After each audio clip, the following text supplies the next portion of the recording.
जय हिंद दोस्तों, one stop study में आपका स्वागत है। दोस्तों, यूपी ट्रिपल एस सी पेट 2023 की तैयारी के चरण में आज से हम लोग इतिहास की विषय वस्तु को प्रारंभ करेंगे। इतिहास की विषय वस्तु में सबसे पहला जो टॉपिक है वह सिंधु घाटी की सभ्यता है। आइए बिना कोई समय व्यर्थ किए शुरू करते हैं। सिंधु घाटी की सभ्यता, इसको हड़प्पा सभ्यता भी कहते हैं। यह एक आद्य ऐतिहासिक काल की सभ्यता है और यह भारत की प्रथम नगरीय सभ्यता भी है। इससे पहले जो भी सभ्यताएं थी भारत में वो सब ग्रामीण थी, ये नगरीय है। अब आद्य ऐतिहासिक का क्या मतलब है? आद्य ऐतिहासिक काल का मतलब अध्ययन की दृष्टि से हम लोगों ने क्या किया है, इतिहास को जो है 3 भागों में बांटा हुआ है। एक होता है प्रागैतिहासिक काल, दूसरा होता है आद्य ऐतिहासिक काल और तीसरा है ऐतिहासिक काल। तो प्रागैतिहासिक काल वो काल है जिस समय के कुछ भी लिखित साक्ष्य उपलब्ध नहीं है। हम लोग पुरातात्विक स्रोतों के हिसाब से उस इतिहास को लिखे हैं। और आद्य ऐतिहासिक काल का ऐसा समय है जिस समय कुछ लिखित साक्ष्य उपलब्ध तो है पर उनकी लिपियां जो हैं हम पढ़ नहीं पाए हैं। और ऐतिहासिक काल वो है जिसके लिखित साक्ष्य उपलब्ध है और वो हमारे पढ़ने योग्य भी हैं। तो ये जो है आद्य ऐतिहासिक काल की सभ्यता है। यहाँ की जो लिपि है वो उपलब्ध तो है पर हमें हमारे पढ़ने में नहीं आई है अभी तक। ठीक है, इसका जो समय काल है इसके बारे में बहुत सारे इतिहासकारों में बहुत सारा मतभेद है, पर सर्वमान्य जो समय काल है हम वहाँ ही देखेंगे। यहाँ पे तो सर्वमान्य जो समय है वह है 2300 ईसा पूर्व से लेकर 1700 ईसा पूर्व तक का। यह एक कांस्य युगीन सभ्यता है, मतलब यहाँ पे कांसा बनाना सीख चुका था इंसान। कांसा बनता कैसे है? तांबे को टीन में मिलाकर कांसा बनता है। इसकी खोज किसने की थी? 1856 में जॉन ब्रंटन और विलियम ब्रंटन ने हड़प्पा और मोहनजोदड़ो का पता लगाया था। इसकी खुदाई सबसे पहले दयाराम साहनी जी ने करवाई थी, जो 1921 में करवाई थी इन्होंने। अब सिंधु सभ्यता के जो काल है उसको 3 भागों में बांटा गया है। सबसे पहले पूर्व हड़प्पा काल है। पूर्व हड़प्पा काल जो है 3500 से 2600 ईसा पूर्व का है, मतलब 3500 BC से लेकर 2600 ईसा पूर्व 2600 BC तक का है। और उस समय की जो जगहें हैं, जो उस समय की जो जगह हैं जिन लोगों को खोजा गया, जो 3500 से 2600 के दौरान जो है पूरी तरह से विकसित है। गांव जैसे एरिया जैसे था। कोई भी सभ्यता जो है एक दिन में तो विकसित हो नहीं जाती, सालों लगते उसको विकसित होने में। तो सिंधु घाटी सभ्यता को पूरी तरह से विकसित होने में काफ़ी समय लगा। तो जो शहर बनने में, हड़प्पा का जो शहर बना था या मोहनजोदड़ो जो एकदम परिपक्व अवस्था में थे, एकदम विकसित अवस्था में थे, उनके बनने के चरण में कुछ समय ऐसा भी रहा होगा जब ये पूरी तरह से विकसित नहीं रहे होंगे या अल्प विकसित रहे होंगे। तो अल्प विकसित समय के जो जगह हैं, जो शहर या गाँव कह लिया जाए, वो हैं कोटदीजी, दम्बसादात, आमरीनाल और शिशवल। उसके बाद से दूसरा चरण आता है परिपक्व हड़प्पा काल का। ये 2600 से 1900 ईसा पूर्व का समय माना जाता है। उस समय के जो शहर हैं वो है हड़प्पा, मोहनजोदड़ो, चहुंदड़ो, लोथल, कालीबंगा और बनावली, यही मुख्य शहर है। फिर उत्तर हड़प्पा काल आता है। ये 1900 BC से लेकर 1300 BC तक का होता है। यहाँ पे रंगपुर, रोजदी जो कि गुजरात में है, और राखीगढ़ी जैसे शहरों को उत्तर हड़प्पा काल का माना गया है। अब सिंधु सभ्यता के विस्तार की बात कर लेते हैं। सिंधु सभ्यता कहाँ से कहाँ तक विस्तृत थी? तो सिंधु सभ्यता जो है एक पहले तो ये त्रिभुजाकार में थी। अगर कभी क्वेश्चन आ जाए कि किस आकार में थी, तो सिंधु सभ्यता त्रिभुजाकार में थी। और यह पूर्व में आलमगीरपुर, जो कि आजकल मेरठ में है, हिंडन नदी के किनारे से, मतलब पूर्व में उधर आलमगीरपुर से लेके और पश्चिम में सुतका गेंडोर तक थी। सुतका गेंडोर आजकल बलूचिस्तान में पड़ता है। और यह सुतका गेंडोर जो है दाश्क नदी के किनारे था। आलमगीरपुर जो था हिंडन नदी के किनारे था। तो पूर्व में हिंडन नदी और पश्चिम में दाश्क नदी। ऐसे ही उत्तर में जो है मांडा, जम्मू कश्मीर आज की डेट में जहाँ पे है वहाँ पे मांडा हुआ करता था और ये चिनाब नदी के तट पर थी। वैसे ही दक्षिण में दैमाबाद जो कि महाराष्ट्र में है, ये गोदावरी नदी के तट पर हुआ करता था। कुल जो एरिया था सिंधु घाटी सभ्यता का, वो एरिया था 12,99,600 किलोमीटर स्क्वायर का। फिर प्रमुख स्थलों की बात करते हैं। प्रमुख स्थल, उसके उत्खननकर्ता और ये कौन सी नदी के किनारे हैं, ये चीज़ बहुत इंपॉर्टेंट है, अक्सर एग्जाम में पूछी जाती है। तो सबसे पहले हड़प्पा की बात करते हैं। सबसे पहले हड़प्पा शहर मिला था और सबसे पहले हड़प्पा की ही खुदाई की गई थी, तो इसीलिए इस सभ्यता को हड़प्पा सभ्यता भी कहते हैं। अच्छा, सिंधु घाटी सभ्यता इनको इसलिए कहते हैं क्योंकि सिंधु नदी के किनारे, सिंधु नदी तंत्र के किनारे ज़्यादा बसाव था इस सभ्यता का, तो इसे सिंधु घाटी सभ्यता कहते हैं। तो हड़प्पा जो है, हड़प्पा की उत्खननकर्ता जो है दयाराम साहनी, उन्होंने 1921 में इसका उत्खनन करवाया था और ये रावी नदी के किनारे है। आजकल ये एरिया मोंटेगोमेरी जिला पाकिस्तान में पड़ता है। दूसरा शहर जो है मोहनजोदड़ो, इसका जो है इसकी खुदाई जो है राखलदास बनर्जी ने करवाई थी। ये 1922 में करवाया था इन्होंने। ये सिंधु नदी के किनारे स्थित है। आजकल ये लरकान जिला सिंध प्रांत पाकिस्तान में है। अगला जो है, अगला शहर यह है शुक्का गेंडोर। शुक्का गेंडोर की जो है उत्खननकर्ता जो है वो आर एल स्टाइन है और ये 1927 में इसकी खुदाई करवाई थी इन्होंने। ये दाश्त नदी के किनारे है और ये आजकल बलूचिस्तान पाकिस्तान में है। फिर चौदड़ो है। चौदड़ो की उत्खननकर्ता गोपाल मजूमदार है। ये उन्होंने 1931 में करा था। ये भी सिंध नदी के किनारे है और ये सिंध रीजन पाकिस्तान में है। फिर कालीबंगा की बात करें, कालीबंगा की खुदाई जो है वीके थापर और ब्रिजवासी लाल जी ने करवाई थी। ये 1953 में खुदाई करवाई थी। ये घग्गर नदी के किनारे है, आजकल हनुमानगढ़ जिला राजस्थान में है। कोटदीजी की बात करें, अगला जो है शहर वो है कोटदीजी। कोटदीजी की खुदाई जो है फजल अहमद ने करवाई थी 1953 में। ये भी सिंधु नदी के किनारे है। ये खैरपुर पाकिस्तान में है। फिर रंगपुर शहर है, ये रंगनाथ राव ने करवाया था इसकी खुदाई को। ये उन्होंने 1953-1954 में करवाया था। ये मादर नदी के किनारे है और ये आजकल काठियावाड़ गुजरात वाले रीजन में पड़ता है। फिर रोपड़ की बात करें, रोपड़ जो है यज्ञदत्त शर्मा जी ने इसकी खुदाई करवाई थी 1953-1956 में और सतलज नदी के किनारे है। यह भी रोपड़ पंजाब में पड़ता है। अगला जो है लोथल है। लोथल जो है वो रंगनाथ राव जी ने इसकी खुदाई करवाई थी। रंगपुर की भी रंगनाथ राव जी ने करवाई थी, ध्यान देने वाली बात है। यह भोगवा नदी के किनारे है और यह अहमदाबाद गुजरात में है आजकल। आलमगीरपुर की बात करें जो कि आजकल मेरठ है, यह यज्ञदत्त शर्मा जी ने खुदाई करवाई थी। ये 1958 में करवाया था। ये हिंडन नदी के किनारे है और ये मेरठ में है आजकल। बनावली की बात करें तो इसकी खुदाई जो है आर.एस. बिष्ट जी ने करवाई थी 1974 में। ये रंगोई नदी के किनारे है और ये हिसार हरियाणा में पड़ता है। धौलावीरा की बात करें, धौलावीरा की खुदाई भी आर.एस. बिष्ट जी ने करवाई थी। ये आर.एस. बिष्ट जी हैं, इन्हीं की बात जो है यहाँ पे लिखी गई है। आर.एस. बिष्ट जी ने कराई थी 1985 से लेकर 1990 के दौरान और ये कच्छ गुजरात वाले रीजन पड़ता है। फिर हड़प्पा सभ्यता का विस्तार जो है भारत और पाकिस्तान के बीच में लगभग 1500 स्थानों पर पाया गया है। करीब 1500 स्थान ऐसे हैं जो हड़प्पा सभ्यता के बीच में माने गए हैं, हड़प्पा सभ्यता के माने गए हैं। उनमें से केवल 7 को ही नगर माना जाता है। जो प्रमुख नगर थे उनको 7 को ही माना जाता है। एक हड़प्पा है, दूसरा मोहनजोदड़ो है, चौदड़ो है, लोथल है, कालीबंगा है, बनावली है, धौलावीरा है। यही सारी 7 जो है ये मुख्य नगर माने गए हैं। बाकी सारे नगर भी थे पर ये मुख्य नगर माने गए हैं। इनको ही बेसिकली शहर की संज्ञा दी गई है। फिर अब एक एक करके शहरों की बात कर लेते हैं। सबसे पहले हड़प्पा। हड़प्पा से कौन कौन से साक्ष्य मिले हैं? एक स्वास्तिक का चिन्ह मिला है, 6 अन्नागार मिले हैं जो ईंटों से बने हुए हैं, गेहूं और जौ के दाने मिले हैं, 2 कमरे वाले बैरक मिले हैं, एक श्रृंगी पशु का अंकन वाली मुहर मिली है, मतलब एक ऐसी मुहर मिली है जिसके ऊपर एक सींग वाला पशु है, उर्वरता की देवी का चित्र मिला है, शंख का बना बैल मिला हुआ है। हड़प्पा जो है वहाँ से 2 टीलों के साक्ष्य मिले हैं। एक पूर्वी टीला था जो नगर था और पश्चिमी टीला था जो दुर्ग था। पश्चिमी टीला है जो थोड़ा ऊंचा भी है, संभवतः इसलिए इन लोगों ने इसे ऊंचा रखा है क्योंकि पश्चिम से दुश्मनों के आने की आशंका थी, तो इन्होंने इसे इधर ऊंचा रखा हुआ है। फिर मोहनजोदड़ो की बात करते हैं। मोहनजोदड़ो को मृतकों का टीला कहा जाता है। मोहनजोदड़ो का जो अर्थ होता है मृतकों का टीला होता है। यहाँ से क्या क्या मिला है? यहाँ से बृहद स्नानागार मिला है, एक विशाल अन्नागार मिला है जो कि मोहनजोदड़ो की सबसे बड़ी इमारत है। उसके अलावा कुबड़ वाले बैल की मुहर मिली है, कांसे की नर्तकी मिली है, सूती वस्त्र मिले हैं, घोड़े के दांत मिले हैं। ये मोहनजोदड़ो जो है सिंधु सभ्यता का सबसे बड़ा स्थल मोहनजोदड़ो ही है। पशुपति की मुहर भी मिली है यहाँ से। ये पशुपति की जो मुहर है उसका अगर डिटेल थोड़ा सा देखें तो ये पशुपति जो है ये पद्मासन मुद्रा में बैठे हुए हैं। सिर पर इनके 3 सींग हैं।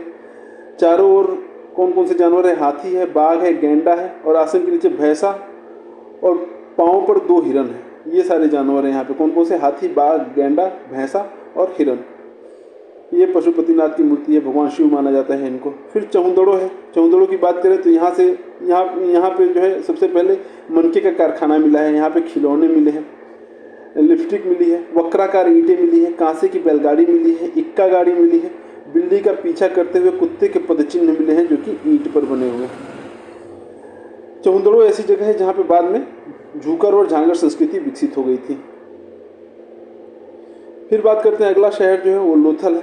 लोथल जो है इसे लघु हड़प्पा या लघु मोहनजोदड़ो भी कहते हैं। यह एक बंदरगाह नगर था। यहाँ से चावला और बाजरा के साक्ष्य मिलते हैं। यह एक बंदरगाह नगर था। ये बात थोड़ा इंपॉर्टेंट है, कई बार पूछा जा चुका है। वैसे फारस की मुहर मिली यहाँ पे। चावल बाजरा के साक्ष्य के बाद फारस की मुहर मिली। इससे पता चलता है कि फारस के साथ जो है हमारा व्यापार चलता था, मतलब लोथल वालों का व्यापार चलता था। फिर 3 युगल समाधियाँ मिली हैं। युगल समाधियाँ जिनमें पुरुष और स्त्री दोनों को एक साथ दफना दिया गया है। अग्निवेदी के प्रमाण मिले हैं, मतलब यहाँ पे यज्ञ भी होते थे। हाथी दांत का एक पैमाना भी मिला है। अन्न पीसने की चक्की यहाँ से मिली है। ये चीज़ इंपॉर्टेंट है, पूछी जा सकती है। यहाँ पे चालाक लोमड़ी की कहानी चित्रित किया हुआ मृदभांड भी मिला है। मिट्टी का एक बर्तन मिला है जिसपे चालाक लोमड़ी की कहानी का चित्रण है। फिर कालीबंगा की बात करते हैं। कालीबंगा, यहाँ काले रंग की चूड़ियाँ मिली हैं, इसीलिए से कालीबंगा भी कहते हैं, ब्लैक बेंगल्स। यहाँ की ईंटें जो हैं दोनों तरह की हैं, कच्ची भी हैं और पक्की भी हैं। कच्ची ईंटों से भवन निर्माण किया गया है और पक्की ईंटों से नाली, कुएं और स्नानागार बनाए गए हैं। इसके अलावा एक पल्ले वाला दरवाजा इनके यहाँ मिला है। जुते हुए खेत के साक्ष्य मिले हैं, अलंकृत ईंटें मिली, अग्निकुंड मिला है, भूकंप का साक्ष्य है, जल निकासी प्रणाली का अभाव है यहाँ पे। बाकी सारे शहरों में जल निकासी प्रणाली है, पर यहाँ पे अभाव है, तो ये चीज़ स्टार मार्क कर लीजिएगा। फिर बनावली की बात करते हैं। बनावली जो है, यहाँ पे सिंधु सभ्यता के तीनों स्तर प्राप्त हुए हैं। जैसा मैंने बताया था ना कि 3 स्तरों में डिवाइड किया गया। सिंधु सभ्यता के जो है 3 वो है, एक प्राचीन सिंधु सभ्यता है, फिर विकसित या परिपक्व सिंधु सभ्यता और उत्तर सिंधु सभ्यता है। यहाँ पे बनावली एक ऐसी जगह है जहाँ पे तीनों स्तर मिलते हैं। यहाँ पे नगर को तारांकित भागों में विभाजित करती हुई सड़कें हैं।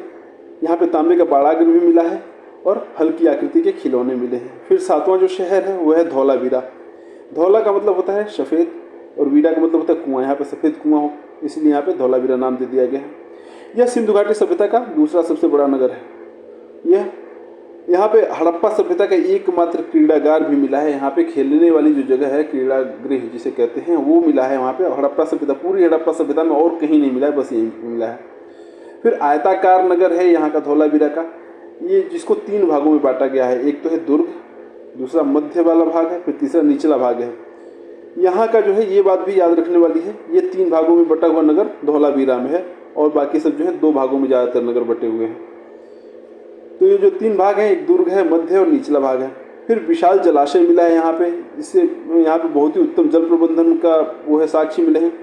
यहाँ पे 10 चिन्हों वाला शिलालेख मिला है जो कि हड़प्पा की लिपि में है। हड़प्पा में जो लिपि चलती थी उस लिपि में है। उसके अलावा कुछ और स्थल हैं जो इम्पोर्टेंट हैं, जहाँ से कुछ मिले हुए साक्ष्यों को देख लेते हैं। जैसे रंगपुर है, वहाँ से धान की भूसी मिली है।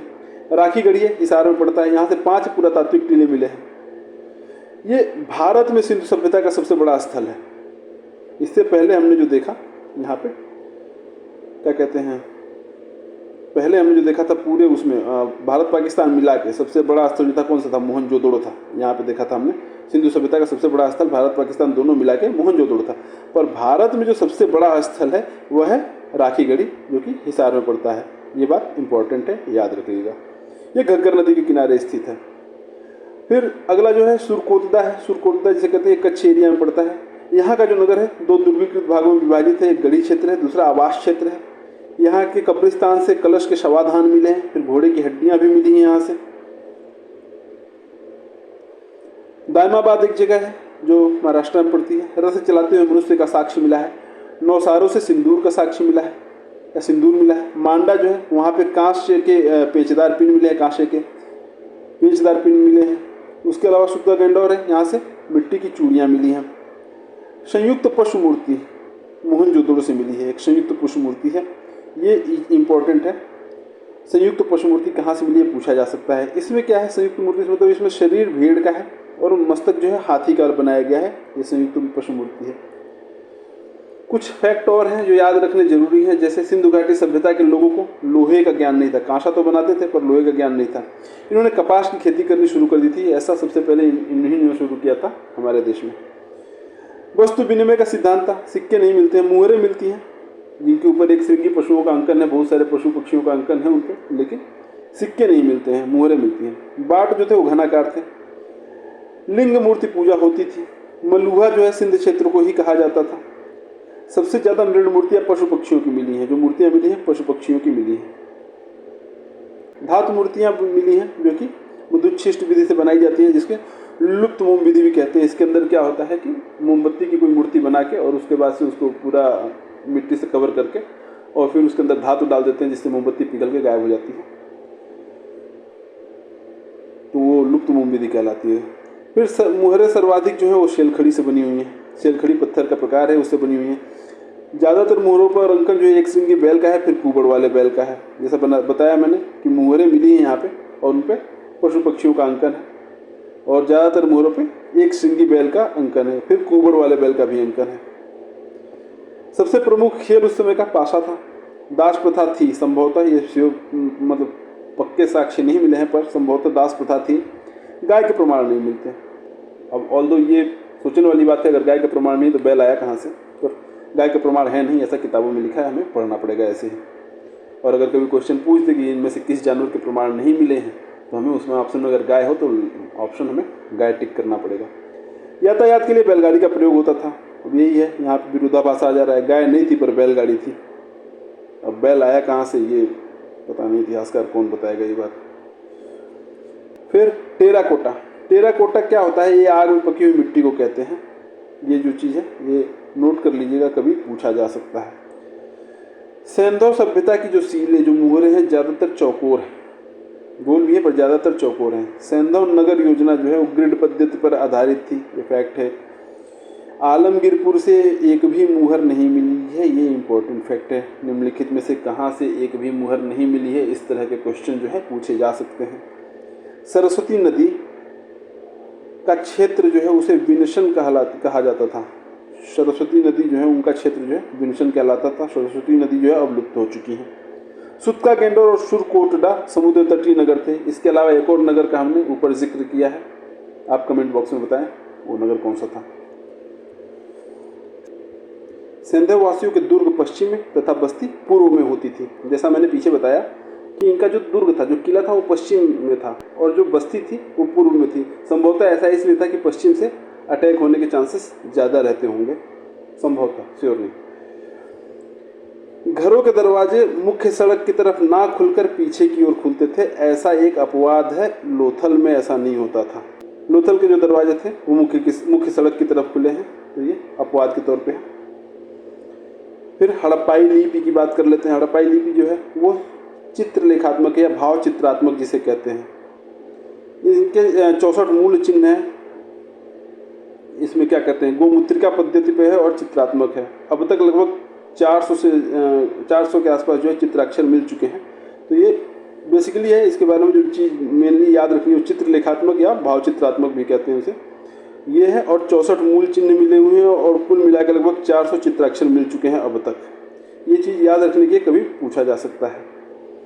वहाँ के सामाजिक जीवन की बात कर लेते हैं तो वहाँ पे मातृ देवी की पूजा की जाती थी। इसका मतलब मातृसत्तात्मक राज्य जो था वो, वहाँ का जो समाज था वो मातृसत्तात्मक था, ऐसा माना जाता है, क्योंकि वहाँ पे मातृ देवी की पूजा की जाती थी। तो लोग जो है शांति प्रिय थे, शाकाहार और मांसाहार दोनों तरह का आहार था उधर।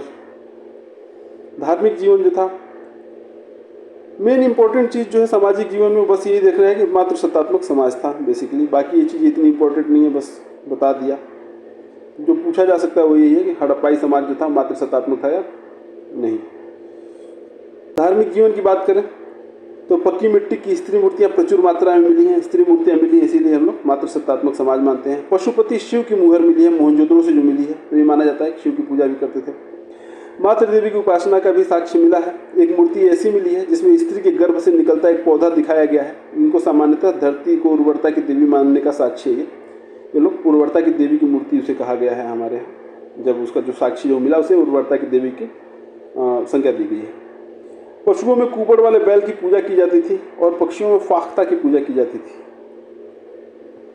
शवाधान मिले हैं वहाँ पे, तो दफनाने का रिवाज था। कुछ जगहों पर शव जलाकर राख दफनाई जाती थी। आंशिक समाधिकरण के भी साक्ष्य हैं। राजनीतिक जीवन जो है, राजनीतिक संगठन का अभाव मिलता है वहाँ पे। राजनीतिक संगठन का अभाव दिखता है। मंदिर नहीं मिलते, पुरोहितों का शासन नहीं था। इसका मतलब मंदिर जब नहीं है तो इसका मतलब पुरोहित वहाँ पे शासन नहीं करते थे। अस्त्र शस्त्र भी नहीं मिले। शासन संभवतः वणिक वर्ग के हाथ में था। जो व्यापारी थे वही शायद शासन भी चलाते थे। आर्थिक जीवन जो है, मुख्य व्यवसाय उनका था पशुपालन, कृषि उद्योग था। 9 फसलों का उत्पादन होता था वहाँ पे। 9 फसलों का उत्पादन होता था। गेहूं और जो प्रमुख फसलें थी। सिंचाई जो है नदी और तालाबों से किया जाता है। नहरों के साक्ष्य वहाँ पे नहीं मिले हैं। ज़्यादातर शहर जो है नदियों के किनारे ही बसे हुए मिले हैं हड़प्पा में। व्यापार जो था यहाँ का, सबसे प्रमुख उद्योग जो था वस्त्र उद्योग था। सबसे प्रमुख केंद्र वस्त्र उद्योग का मोहनजोदड़ो था। ऊनी और सूती वस्त्रों का प्रयोग करते थे लोग और वहाँ पे वस्त्र विनिमय प्रणाली थी। वस्त्र विनिमय का मतलब होता है सामान के बदले सामान। तुम अनाज दो मैं कपड़े दूंगा, ऐसे वाला हिसाब है।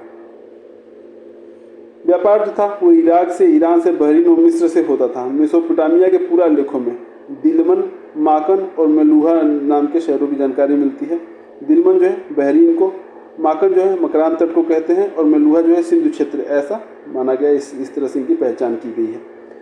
बाट चर्ट पत्थर से बने होते थे। चर्ट पत्थर होते हैं, उनसे बने हुए बाट थे, बटखरे जो थे उनके, जो कि 16 के आवर्तकों में थे, जैसे 16, 64, 160, 320 और 640। अब तक लगभग 2000 मोहरें मिल चुकी हैं। ये लोग आयात करते थे। कौन सी चीज़ कहाँ से आयात करते थे, ये थोड़ी इंपॉर्टेंट है, कभी कभार पूछ लिया जाता है। जैसे लाजवाब मणि थी, ये बदख्शां अफगानिस्तान से मंगाते थे।